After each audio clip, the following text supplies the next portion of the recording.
Hi, this is Bruce Boxleitner, and you're listening to Then Is Now podcast. Rise and shine, my sinners. When Father Evil starts his day, he gets a little deadly. Deadly Grounds coffee has the richest, smoothest flavor you'll find anywhere. It's sinfully delicious. Once you go deadly, you never go back. Order yours at getdeadly.com. Coffee's so good, it's scary.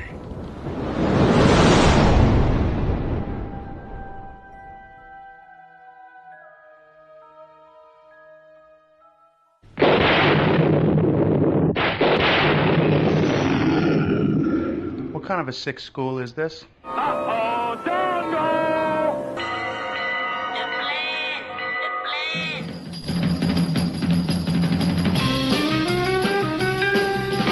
Strange things are afoot at the Circle K. You're gonna need a bigger boat. Surely you can't be serious. I am serious, and don't call me Shirley. You got spunk. I hate spunk. Danger, Will Robinson. Danger. Oh, righty then. How you doing? Back off, man. I'm a scientist. Don't make me angry. You wouldn't like me when I'm angry. Say hello to my little friend! I love the smell of napalm in the morning. What are you people? On dope? Stop whining. I got a crap on deck that can choke a donkey. Who is your daddy? I'm sorry, but all questions must be submitted in writing. I'm sorry, Dave. I'm afraid I can't do that. Can I do that? I'll be back. A dynamite! Show me the money! Don't! Up your nose with your rubber hose. A what? I'm sailing! I'm sailing! Groovy. You want the moon? Just say the word and I'll throw a lasso around it and pull it down. Love means never having to say you're sorry. Here's looking at you, kid. We got no food, we got no jobs, our pets' heads are falling off! Come to the coast, we get together, have a few laughs. Hear that, Elizabeth? I'm coming to join you, honey! I'm not a doctor, but I play one on TV. I love it when a plan comes together. What we do is if we need that extra push over the cliff, you know what we do? Put it up to 11. 11, exactly. One louder. Why don't you just make 10 louder and make 10 be the top number and make that a little louder? These go to 11. We're on a mission from God.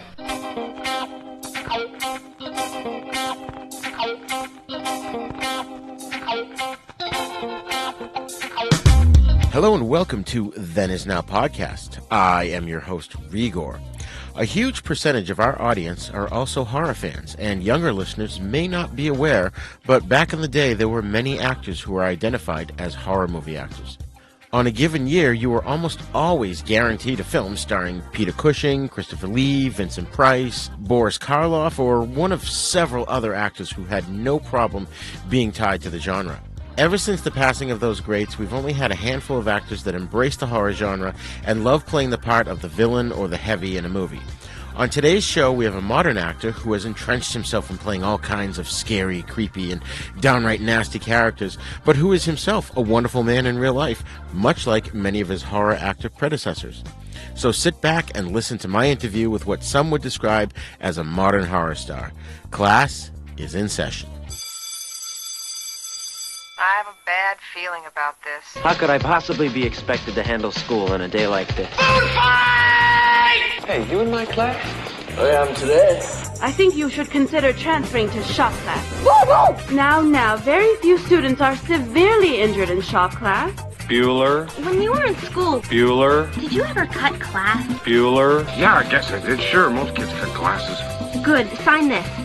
He's sick. I get so lonely when I hear that third attendance bell ring and all my kids are not here. 7 years of college down the drain. Fat, drunk, and stupid is no way to go through life, son. You lack discipline. As long as I'm here, there will be no grades or gold stars or demerits. We're gonna have recess all the time. Woo! Go, play and have fun now!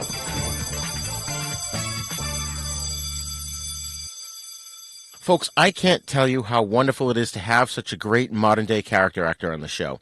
He's an Emmy Award-winning actor known for his dark roles on film and TV, and for interpreting the works of Ray Bradbury on stage. His theater credits include playing JFK in Kennedy, playing a dozen different characters in A Christmas Carol, playing Mark Twain. He played Jesus in Jesus of Nazareth, and his portrayal of American writer and humorist Louis Grizzard, which has garnered him great acclaim. In addition to that, he created the one-man show called Stand Up, when comedy was funny. Starting in 2007, he moved into film and television roles in such productions as Circus of the Dead, Werewolf Rising, The Immortal Wars, an Oscar-worthy performance as Abraham Lincoln in Abraham Lincoln vs. Zombies, and Rob Zombie's 3 from Hell, just to name a few. But it was his role in the Facebook cautionary game Take This Lollipop that really put him on the map as a fiendish star.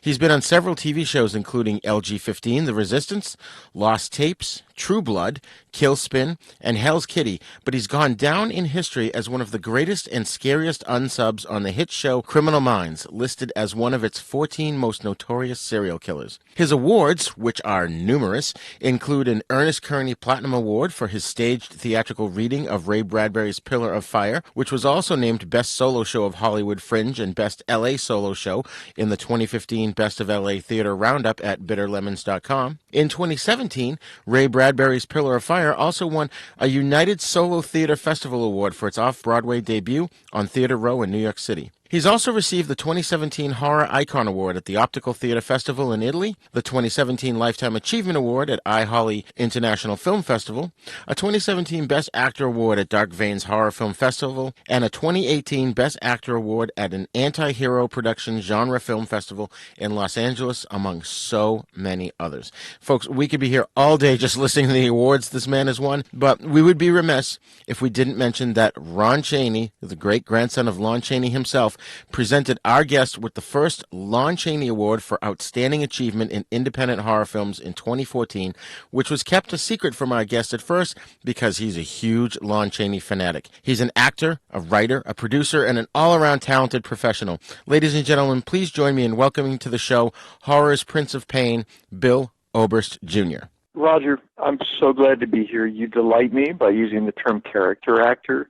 That's a grand old tradition which has fallen into some disfavor, but I'm proud to be one. Oh, excellent. Excellent. We love talking about character actors on the show, and you're certainly a great one. I mean, your talent is very impressive. Your body of work is very impressive. Well, thank you. The varieties of humanity are endless, so a character actor can always work. Right, exactly. So let's start at the beginning. Tell us how you got into acting. Oh, the usual path, unhappy childhood. I don't know anybody worth their salt who's a performer of any type who can say, yeah, I was really happy as a kid. Never happens. So in my case, pretty standard issue. I was very overweight. I was really good in school. I had no interest in sports. So I was the fat kid, the smart kid, the sissy kid, and the ugly kid because I had a lot of acne scars. So, yeah, I picked on quite a bit. And in my day, back in the ancient times, the ways that the kids responded to being picked on, because, violence was not really in vogue then for us. Right. You could either disappear or you could make your tormentors laugh. You could, in essence, become their performing monkey, and I chose the latter path. I started doing imitations of teachers and principals, and the kids stopped hitting me, and they started saying, hey, do that thing you do. Wow. And I was like, aha, if you entertain people, they will stop hitting you. This is useful information. Right. That's great. So how did you get into theater? Can you talk about some of your early theater roles? Yeah, all I ever wanted to do was to be a theater actor, and no one would hire me, and so I hired myself. I took historical characters that I loved. I'm very into words, and I like the idea that when we die, we leave behind nothing but things we've said and written, things that are remembered by the people who loved us. In the case of a public figure, you might have a body of written work. Right. But it's our ideas, so the things that outlive us. Men, I think it was Robert Kennedy said, men die, ideas live. And so I started portraying historical characters in their own words. JFK, Mark Twain, Jesus of Nazareth, and became a touring theater actor. Then I started doing one-man shows of various things like Dickens' Christmas Carol, and specialized in sort of bringing literature to life. And I was really happy doing this for 15 years, and then by accident, I got into film and television. Interesting. So how do you prepare for doing a one-man show when you don't have someone to sort of play off of when you're acting? Well, you play up the audience. It's like a blind date, a very sweet blind date. You've never met this collective person before, the audience. Right. You'll never meet them again. They'll never exist again in that configuration. You take one person out, it's different. So you're meeting them for the first and only time, and you kind of feel them, and they feel you. And you can sense, after you've done a couple hundred one-man performances of a particular piece, you start to feel, okay, the audience is in this place tonight. And even though they're the same words, it's amazing what you can do just with timing and a change in emphasis. And in some cases, like the Twain piece and the Kennedy piece, I actually had different selections I could choose from depending on the night. So I teach acting some, and I tell actors the difference between theater and film is that theater is a blind date and film is a ravenous lover. And that's the difference. Nice. That's amazing. So, like, for example, when you played Jesus, and you did that for 10 years, right? Yes. Yeah.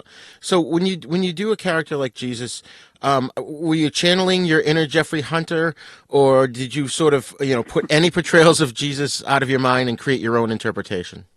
Kudos for the Jeffrey Hunter reference. Yeah, it's a nice portrayal. I wrote to Powell, who did it for Zeffirelli's Jesus of Nazareth, because I really, really like what he did. So when I started out, I just wrote out of the blue, and he wrote back. He was on a British television show at the time, I think, playing a doctor. Wow. And he said, the only small advice that one might give is when you feel most like shouting, whisper. And that was the extent of his advice. It was very helpful, actually, because people bring their own preconceptions about a character like Jesus, right, or whether they are religious or not. And so what I wanted to do was to recreate the freshness that his original hearers might have experienced. So I love ancient languages, but they become dead with translation and familiarity makes them dead.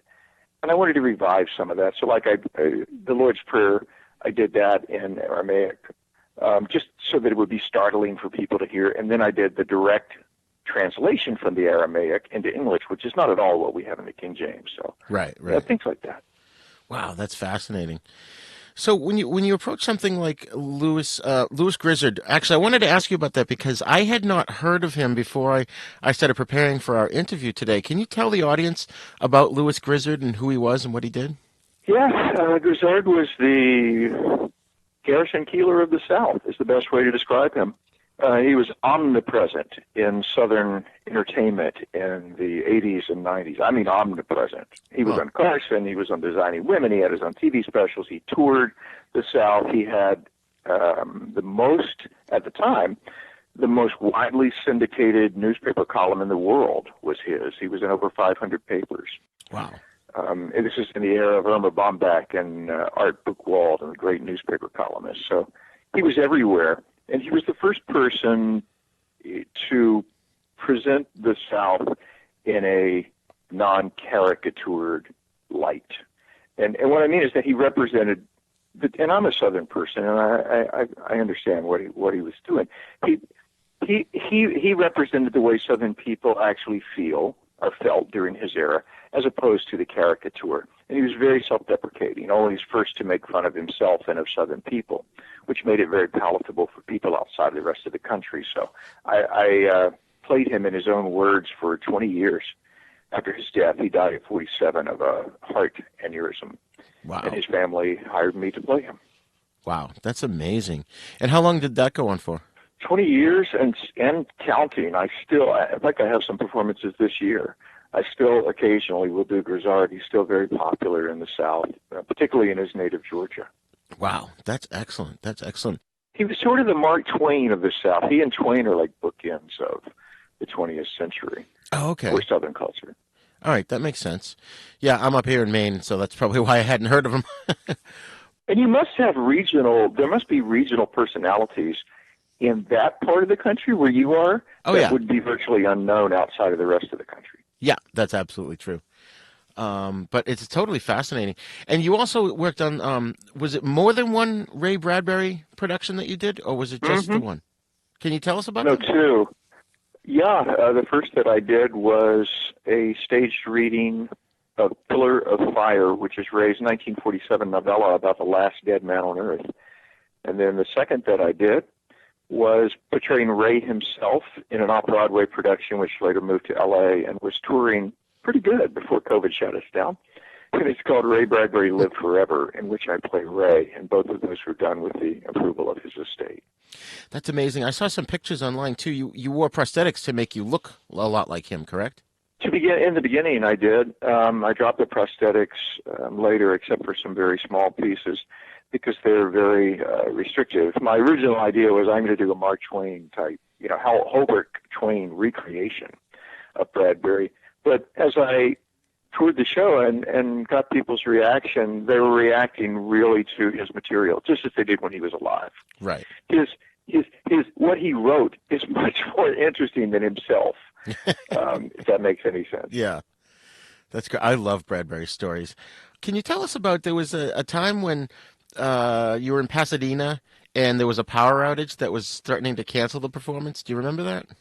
Yeah, that's what led to me actually developing the portrayal of Ray. So at the time, I was only touring with this novella, which I dearly love, about the last dead man on Earth.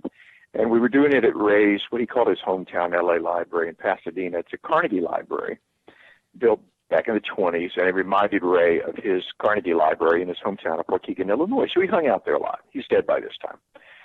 And I was doing the performance there, and we were all set up inside to do it in the great, what they used to call the Great Hall of the library. And then the power goes out. All over these multi-blocks of Pasadena, the power's out, and it's getting dark. So we go to say, what are we going to do? Are we going to go ahead with this performance? Okay, let's move it outside. So we moved it out onto the lawn and just started the performance. And the people who'd come to the performance sat down, and then other people saw this, because I'm dressed like a corpse who's been in a coffin for years. So I'm barefoot and in rags and dirty, and I'm climbing trees and shouting Bradburyisms. And so people started saying, what the hell is this? People with baby strollers are pulling up. So we got quite a crowd. Anyway, we finished the performance, and I did Q&A. I never do Q&A after that performance. I never do it. But we were outdoors, and so we did it. And somebody said, is there a dream project you have? And I just dared to say yes. I don't look anything like Ray, but I would really like to play Ray Bradbury. Nobody's done it, and I'd love to do this.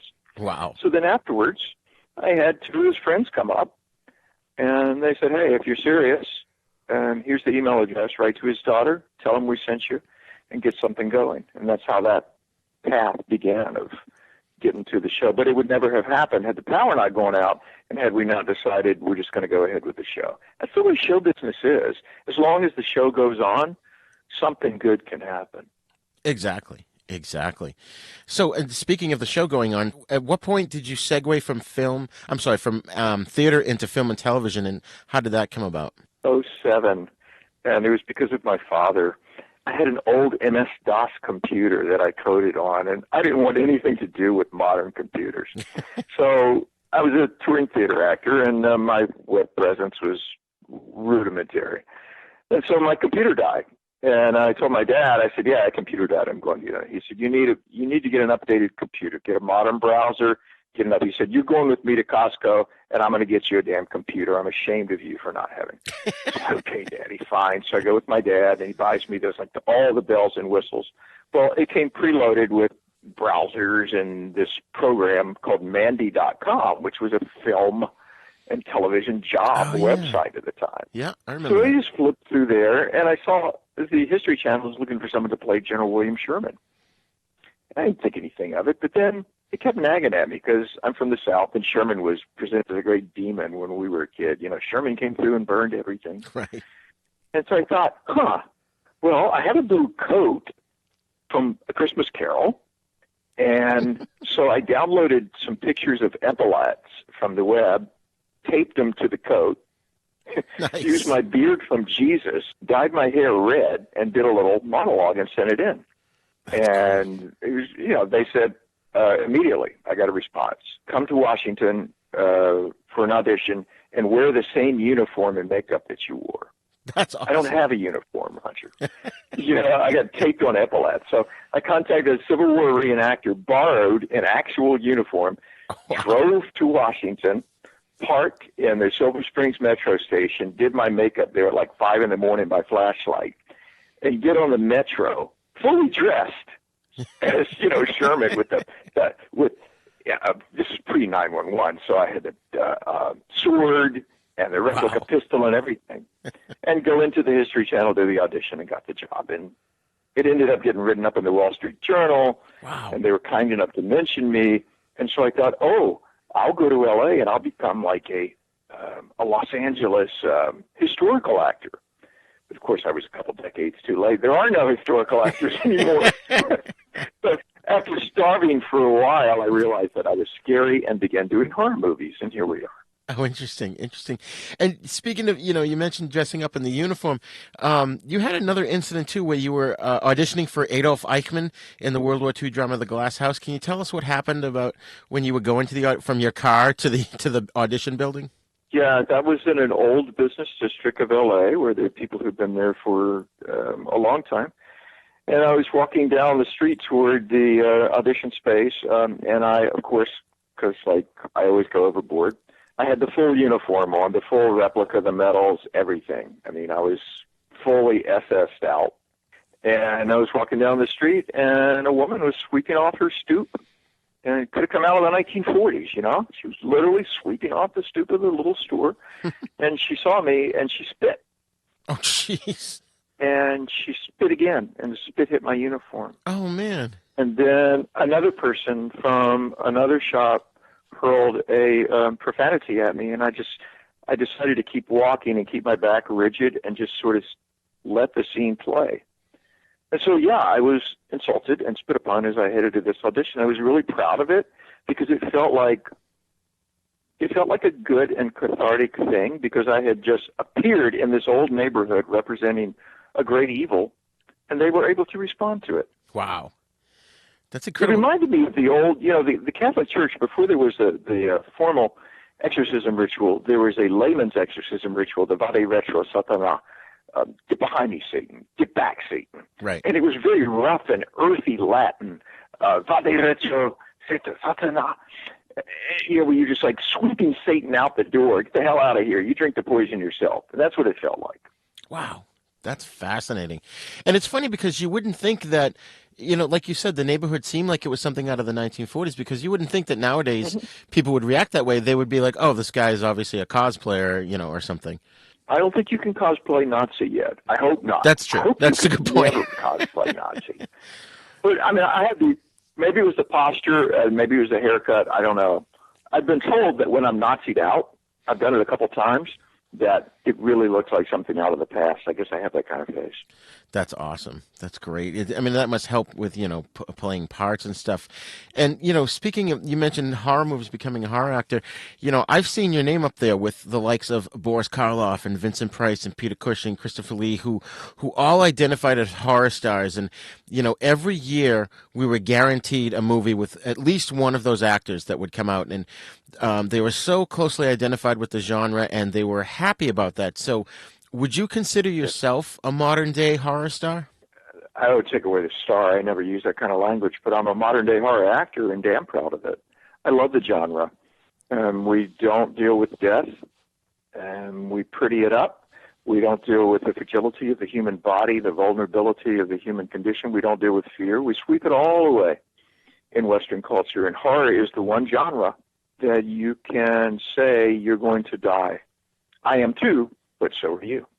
Right. And we get to face death and play with it. It's almost like there's this darkness, Roger, and if you examine what's in the dark, it becomes less dark because you master it, right? Right.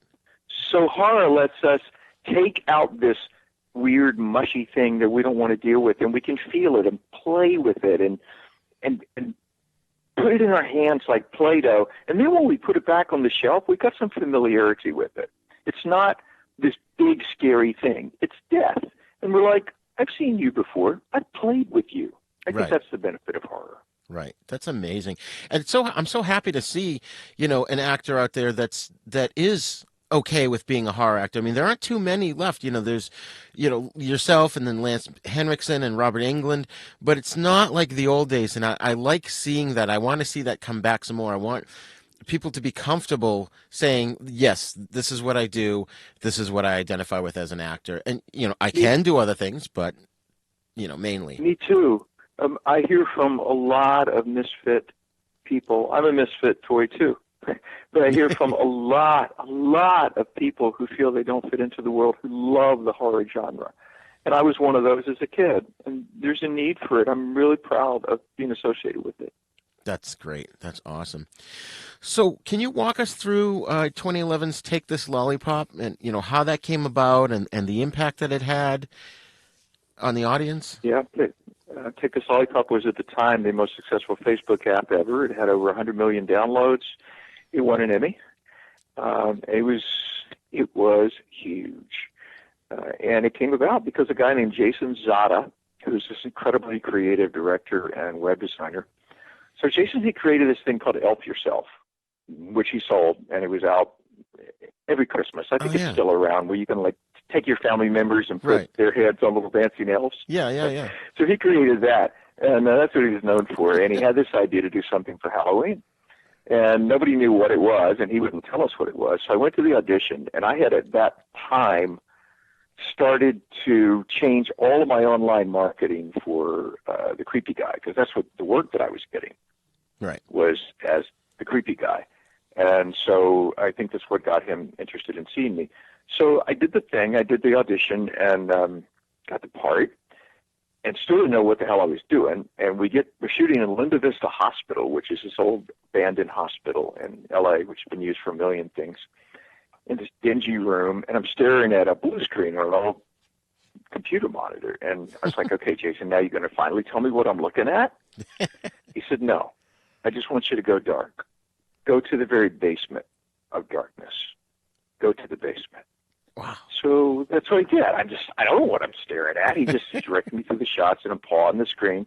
And then a month later, the damn thing comes out and it's a Facebook app where this creepy stalker, me, goes through your Facebook profile and starts picking out pictures and looks up your address and he's coming to get you.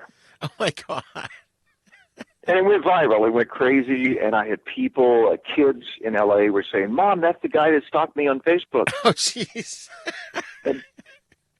And then Jason came back to me last year and said, I want to do an update using new technology. So we did an updated version of it in which the stalker morphs, takes over your identity. Oh, wow. And that was successful too. That's awesome. And is it simply a game, or would you say it's like a kind of a cautionary tale?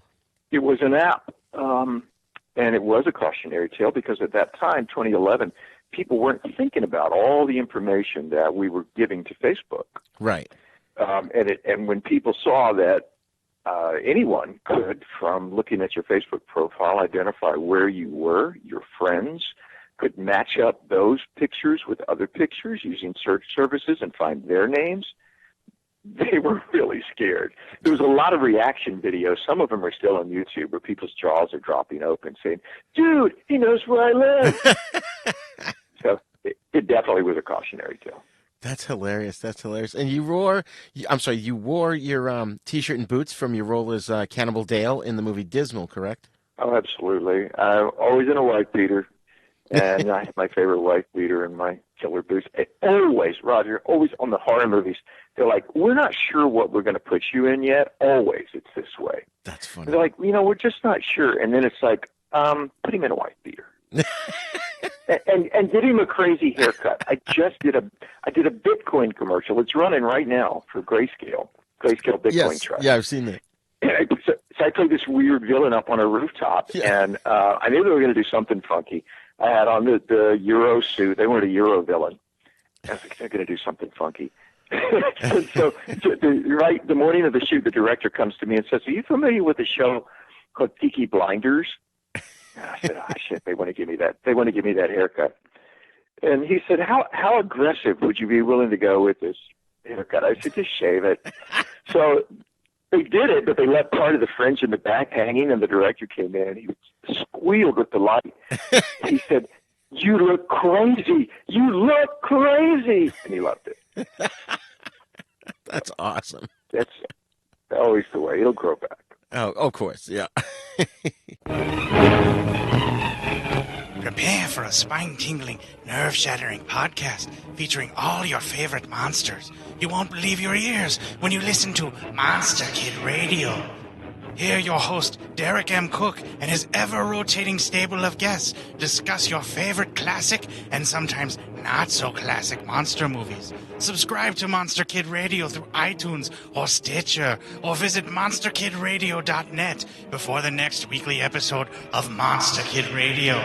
Go through the archives for interviews with Sarah Karloff, Victoria Price, and Joel Hodgson. Listen to the discussions about movies like Creature from the Black Lagoon, Island of Terror, and King Kong. And don't forget convention coverage from Monster Bash and the H.P. Lovecraft Film Festival, Classic Monsters, Modern Talk, and the Head of Rondo Hatton. Only on Monster Kid Radio.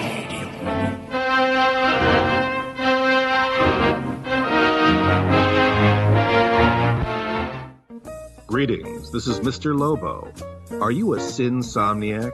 Do you stay up late and watch what normal people call bad movies till dawn?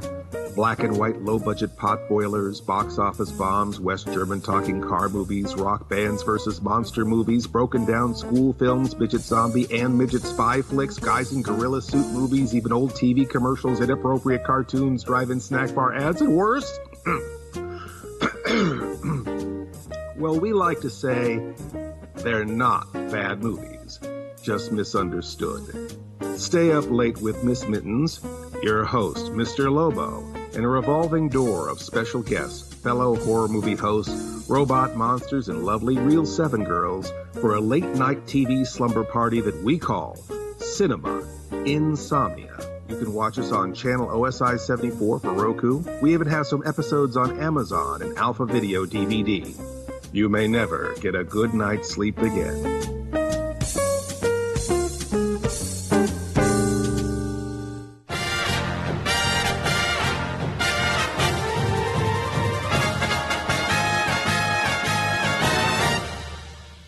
Shark Bites Podcast. It's the greatest show in history. From the Dorkening Network, hosted by a nerd who's named Patsy. From movie reviews to tips on surviving the coronavirus, Shark Bites has it all. Follow us on Facebook and suggest topics at sharkbitespod@gmail.com. Available on iTunes, Stitcher, Spotify, and wherever you get your favorite podcasts. So one of the things I've read about you when you're getting into a role is that I don't know. Well, actually, you could probably answer the question: is it for every role, or just some roles where you sort of sequester yourself from the rest of the cast and the crew, and even any kind of outside contact when you're between takes? Yeah, it's the only way I can work. I'm not good enough to be on my phone moments before the take. I've seen actors who can do that, and they're fantastic, but I can't do it. I have to leave the world and go into that world. So I put my watch away. I turn off my phone. It doesn't matter what time it is, and it doesn't matter what's happening outside of the world I'm in. It's the only way I can work personally. And you stay in character? If I can. I mean, you don't want to drive people crazy with that. So, I'll have casual conversations, but I don't go overboard. I don't want to sit and chit-chat. It's the fine line between not being rude. Because I'm not Daniel Day-Lewis. I can't get away with that. Say things like, please, thank you, excuse me. But people immediately sense what you're doing, and they give you space, and it's nice. Okay. The difference, there are a couple of times where I've given in and said, oh, okay, I really want to talk to this person, and had a conversation in depth. It kills the work for me. Right. Because you don't have the energy anymore. You gave it away. Right. And do you find, like, if because you were talking about, especially like with Take This Lollipop, the director asked you to go to a dark place. When you have to go to a really dark place and you're doing a movie or a TV show and it's for an extended period, so you're doing this sort of sequestering and trying to maintain that, like you said, without being rude to everybody, Does that ever spill over into your real life once you're done with the project and you have to kind of figure out how to shake that off because you've been in this state for so long? Yeah, always. It leaves a scar because, there, like anything else, it's neural pathways. If you play the violin and you learn to play the violin, there's neural pathways. Right. For your fingers, and you know how to do it, and you probably will never completely forget. So yeah, every single one of them leaves a little piece of darkness, and you can feel it sometime popping up occasionally. If you commit yourself to any emotion, I mean fully commit, it will leave a mark on you. It's supposed to. Right. And it does. So there's some roles that I really can't wait to leave. Some I wish would linger more than they do. But every single one of them leaves a little piece. It's very astute of you to ask that. I mean, people would say, oh, it's just a horror movie. But if you commit to it, it doesn't matter the budget level. If you're committed, it'll leave a mark. Right, exactly. So let's talk about Abraham Lincoln versus Zombies. Was that in direct competition with Abraham Lincoln Vampire Hunter? Because they both came out in 2012. That's why it was made. It was made by the Asylum. The Asylum is the company who they do much more now, but at that time they were known for doing mockbusters. Right, okay. And Abraham Lincoln versus Zombies was the mockbuster for the huge budget Abraham Lincoln versus Vampires, on the hopes that people all over the world would say, I heard about this movie, Abraham Lincoln versus something. This must be it. And sure enough, it became the most successful movie Asylum had up to that date. That's awesome. And I played Abraham Lincoln in it through a weird route. I'm completely unqualified to play Abraham Lincoln. I'm 5'9", but I ended up doing it and loving it because I love historical characters. It was like a throwback to theater days of playing historical characters. Only he was fighting zombies. I loved it. I mean, I loved both movies, but I thought your performance was great as Lincoln. And like I said in my intro, I've even read that, people consider that if they were giving out Oscars to the Asylum, you would have gotten a Best Actor award. Well, thank you. I wanted to play Lincoln just as he would have been if he, instead of fighting the Confederacy, in addition, he had to fight zombies. So that's what I tried to do, was just to play him as he actually would be. I love Lincoln. The melancholy of Lincoln, it's so undervalued in society now, but if you take away his melancholy, he's not who he was. Right. And it's funny, too, because the way you played it is Lincoln is so iconic to begin with. And then to heap in the fact that he has to fight zombies as well, it just makes him that much more badass. I mean, we're talking about a guy in real life who was in the middle of a speech and a fight broke out in the audience. He jumped down off the platform, stopped the fight, went back up, and continued his speech. That is Lincoln. He, the month before he died, somebody mentioned something to him about getting old.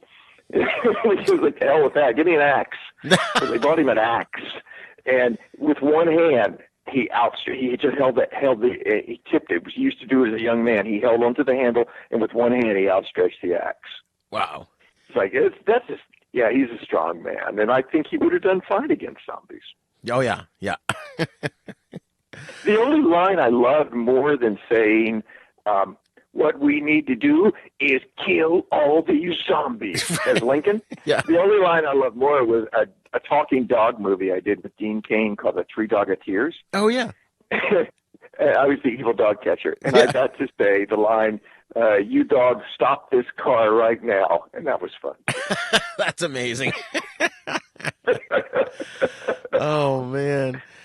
Oh, I also read that when you were on the set of Scream Queens, that Jamie Lee Curtis was having a hard time not laughing because you were cracking everybody up. I just did what she said to do. I did the performance that she showed me, and she loved it so much that, she blew a take by laughing, and I was like, all right, make Jamie Lee Curtis laugh. That's amazing. She's a hell of a director. I love female directors, and so very few. Relatively speaking, I'm amazed at how few there are, even today. Yeah. I love working with female directors. Jamie Lee has a way of making everybody on set want to do what she wants them to do. Nobody feels like they're being told what to do. Right. They all want to get on her team. That's great. I've heard that Rob Zombie's similar, too, and you worked with him on 3 from Hell. So what was that whole thing like? Rob is, He is completely in charge of his set. He's very aware of his persona. I respect a person who has sort of created themselves, and they know that persona, but they also know who they are. So the persona is not a lie. It's just magnifying certain parts of yourself to the public. Right. So he knows his persona, and when he does his tweets and his promotions, he's Rob Zombie. And on set, he's Rob Zombie, the director, and his crew absolutely respects him.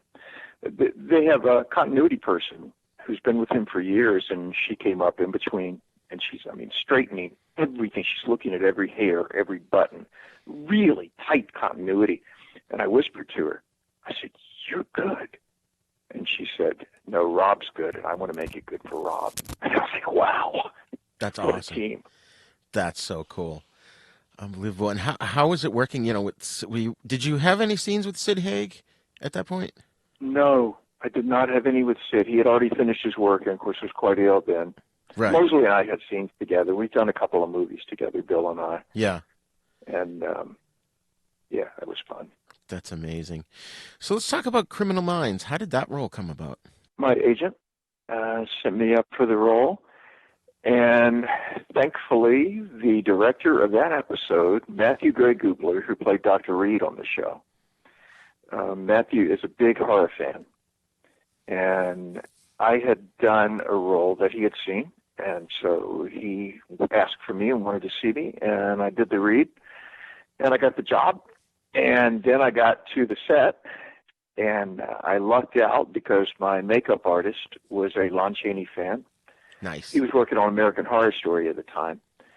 And so Christopher was like, let's make this an homage to the wounded monsters of Lon Chaney. And he borrowed the ear from American Horror Story from the character Pepper. Wow. The pinhead. He said, "Don't tell anybody I brought you an ear." So I had this big ear. I had brow. I was sort of hunched over with a hunchback. He made this really pitiful wounded monster character, which I loved playing. He was a murderer, but you felt sorry for him. And that's what Chaney did. And that was sort of my best opportunity to do that for a mass audience. And I'm glad it worked. Wow. That's great. And I guess Adrian Barbeau and Tobin Bell were in that episode. Did you have any scenes with them? Oh, yes. They were my parents when they were teenagers. And then growing up, they were my parents. And the woman who raised me in the woods had died. And I just found out that Tobin and Adrian, who were brother and sister in the show, had got it on as teenagers, and I was the result. Wow. So I'm furious that nobody's told me the secret of my birth, so I kidnapped my birth mother, Adrian. She's an amazing actress. She had real tears in her eyes over and over again. Wow. I was like, she's great.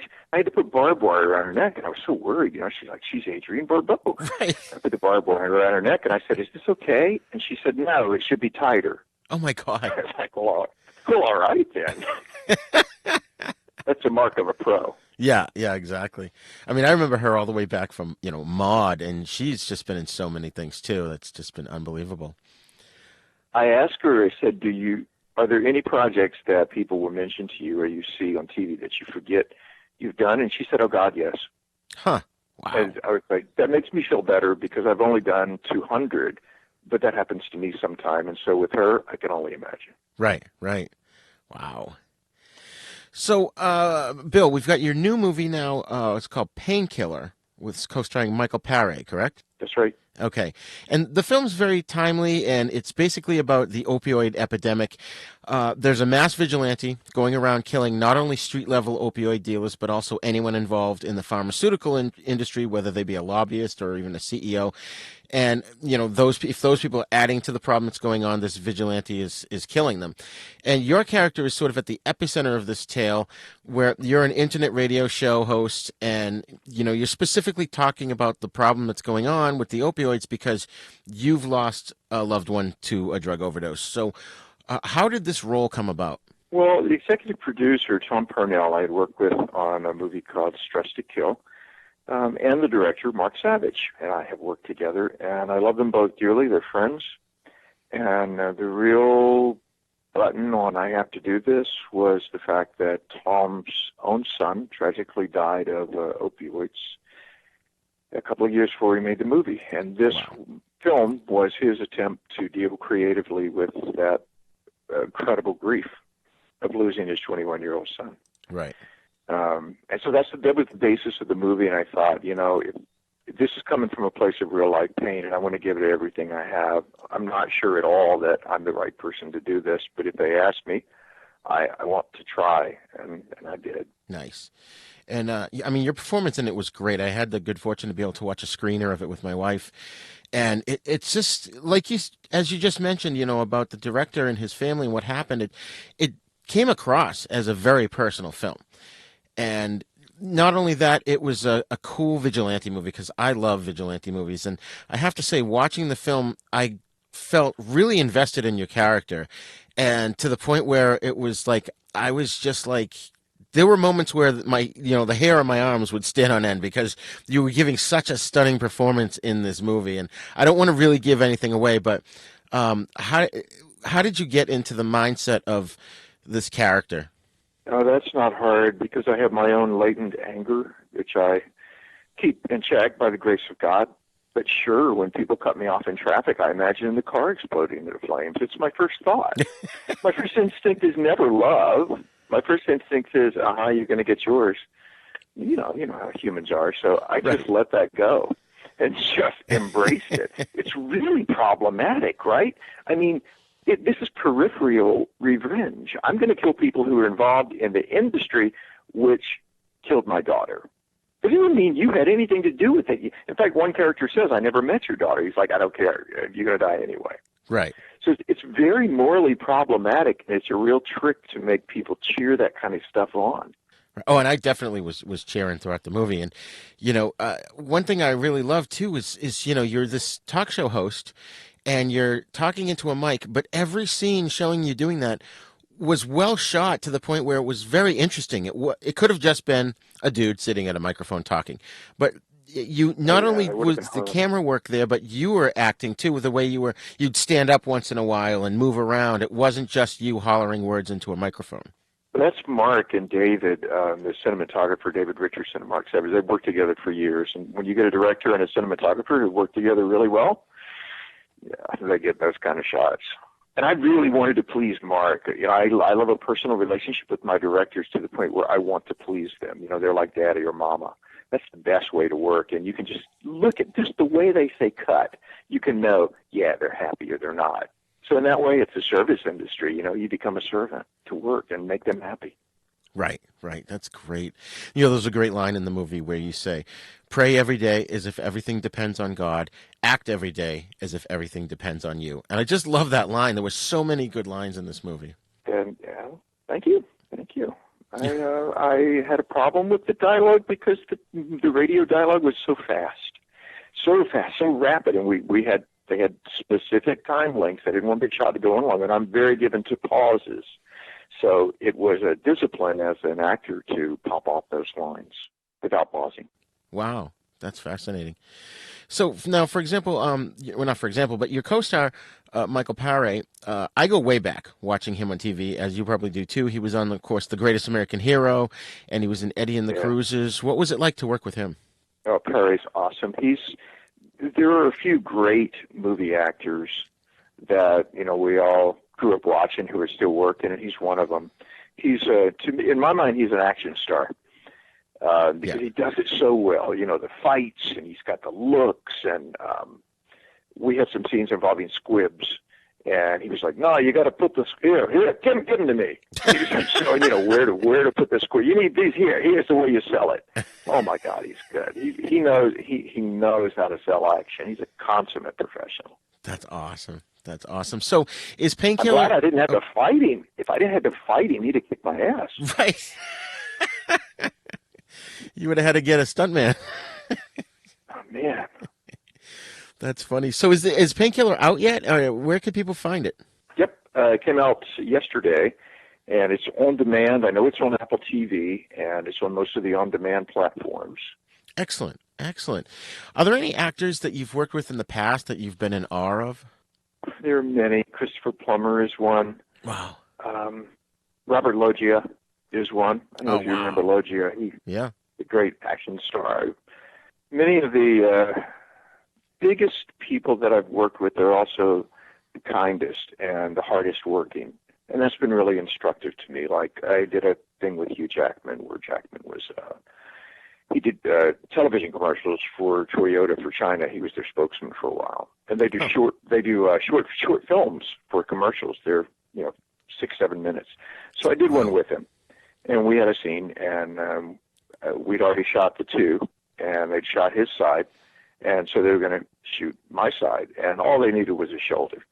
And they were like, Hugh, you're not in this. You can go back to your trailer. And he was like, no, I'm going to stay here and feed Bill lines. And they're like, you don't have to do it. We don't need you. And he said, Bill? I said, yes, Hugh. if the situation were reversed, would you do this for me? I said, yes, of course. He said, good. Then let's do the scene. Nice. That level of professionalism, I thought at the moment, this is why you're Hugh Jackman. Right.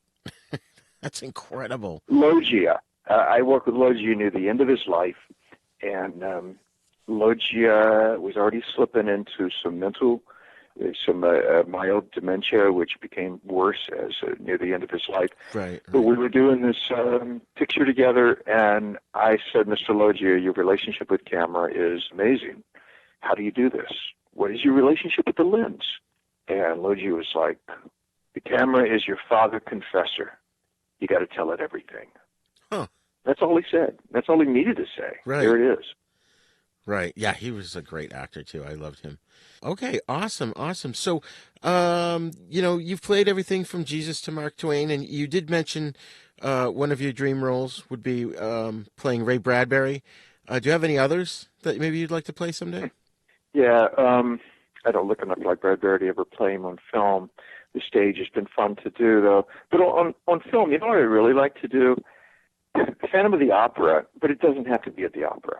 And what I mean by that is the character of Eric, in fact, has become romanticized. What it originally was, and the original appeal, the reason that Chaney wanted to do it in 1925, was because Eric is a monster. He was born the way that he was. He was literally born that way. Nobody threw acid in his face, and there was no accident. He was born that way. Right. And his parents were so repulsed by him that they sold him. And he ended up traveling in carnivals across the Middle East, and that's where he learned all of the things that he learned that made him the monster that we see in Phantom of the Opera.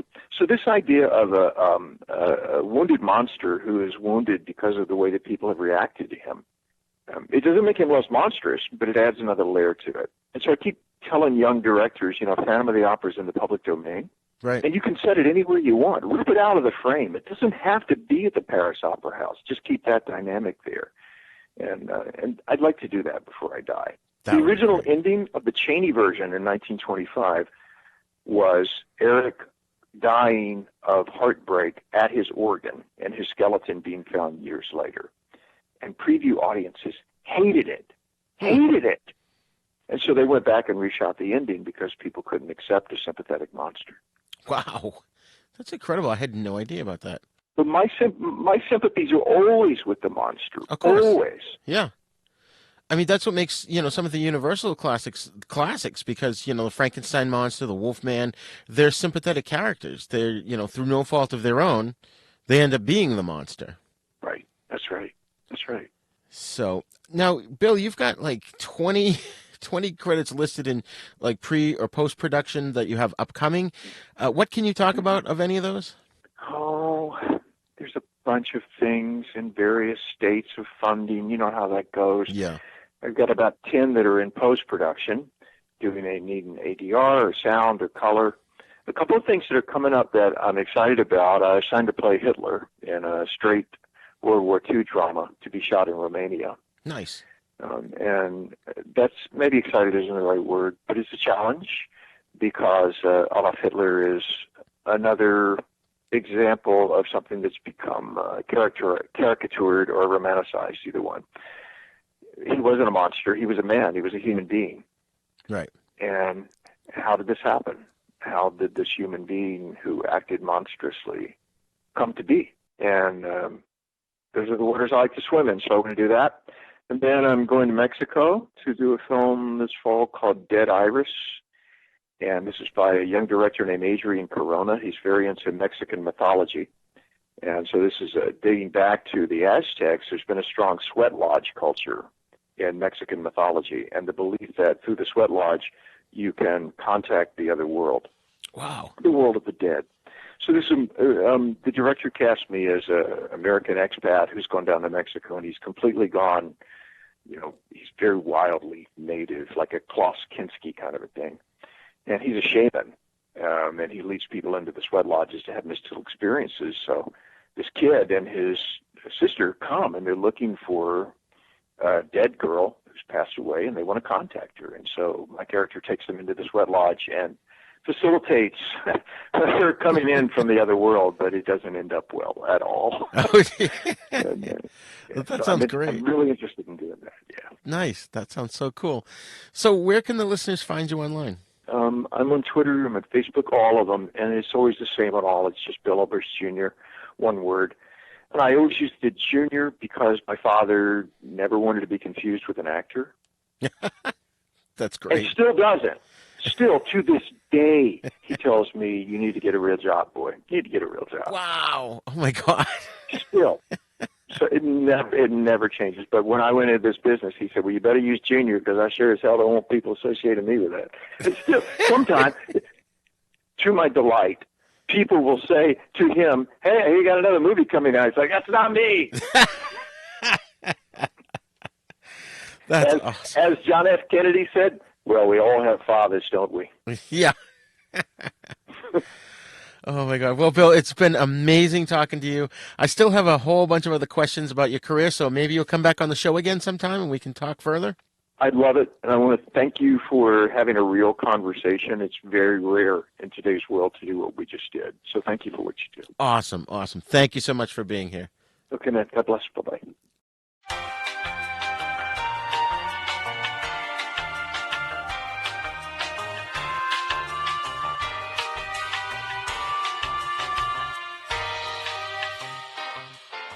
Well, folks, I hope you enjoyed my interview with the unbelievably talented Bill Oberst Jr. Please be sure to check out Painkiller as well as his other great movies and TV shows. Remember, you can send your feedback to us at thenisnow42@gmail.com. You can also join in the conversation at our Facebook Then Is Now podcast group. Then Is Now podcast is a proud member of the Dorkening Podcast Network, so please be sure to check out the other great shows there at thedorkening.com. And don't forget to check out our website at havenpodcasts.com. That's podcasts plural, where you'll find our sister show, The East Meets the West, in which we discuss Shaw Brothers films and spaghetti western movies. And Then Is Now is on YouTube, so please visit youtube.com/user/UncleDeath1 to get the latest videos as well as other fun videos. Please subscribe to our YouTube page and also share the video versions of our podcast with your friends and get them to subscribe as well. And don't forget, if you enjoyed this episode, please go to wherever you download your podcast from and leave us a great review, especially on iTunes, because that way more listeners can find us. You can find us on all the podcasting apps, especially the big three: iTunes, Spotify, and Stitcher. Class dismissed.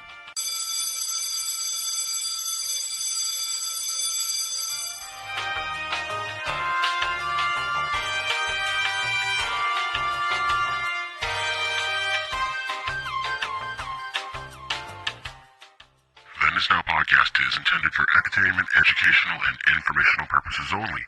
Sounds, music, and clips played during this podcast are the property of their copyright holders. All original content is copyright Jupiter Media.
For more shows like the one you just heard, check out the Dorkening Podcast Network at thedorkening.com.